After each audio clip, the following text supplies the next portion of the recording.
Hi, my name is Taylor Waldorf. I'm reading to you a short story called The Tale of Three Brothers. It's in Harry Potter and the Deathly Hallows by J.K. Rowling. I chose this because it's my favorite series. I read them growing up a lot, so I thought it would be a really cool story to share to you guys. There were once three brothers who were traveling along a lonely, winding road at twilight. In time, the brothers reached a river too deep to wade through and too dangerous to swim across.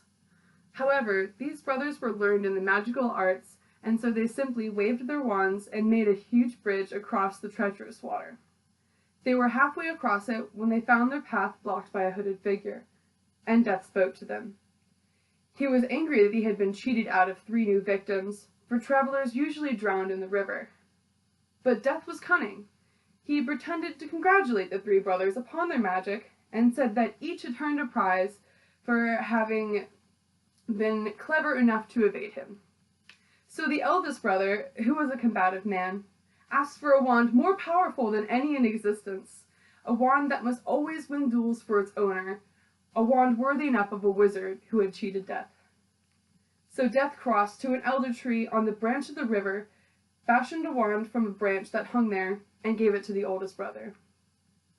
The second brother, who was an arrogant man, decided that he wanted to humiliate Death still further, and asked for the powers to recall others from Death. So Death picked up a stone from the river bank, and gave it to the second brother, and told him that the stone would have the power to bring back the dead.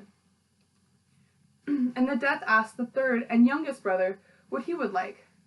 The youngest brother, who was the humblest and the wisest of the brothers, did not trust Death.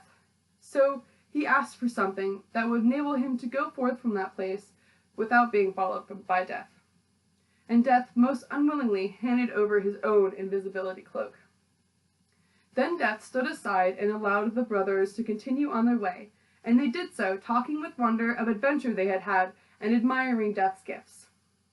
In due course, the brothers separated, each for their own destination. The first brother traveled on for a week or more, and reaching a distant village, sought out a fellow wizard with whom he had had a quarrel. Naturally, the elder one at his weapon, he could not fail to win the duel that followed. Leaving the enemy dead upon the floor, the older brother proceeded to an inn, boasting loudly of the powerful wand he had snatched from Death himself, and how it made him invincible.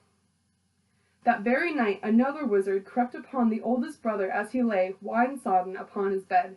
The thief took his wand, and for good measure slit the brother's throat. And so Death took the first brother for his own. Meanwhile, the second brother journeyed to his own home, where he lived alone. Here he took out the stone that he had the power to recall the dead, and turned it thrice in his hand. To his amazement and his delight, the figure of the girl he had once hoped to marry before her untimely death appeared at once before him. Yet she was sad and cold, separated from him as by a veil. Though she had returned to the mortal world, she did not truly belong there, and suffered.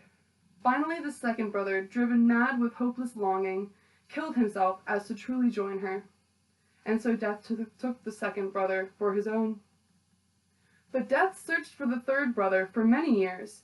He was never able to find him. It was only when he had attained a great age that the youngest brother finally took off the cloak of invisibility and gave it to his son. And then he greeted Death as an old friend and went with him gladly, and, as equals, they departed life. Thank you.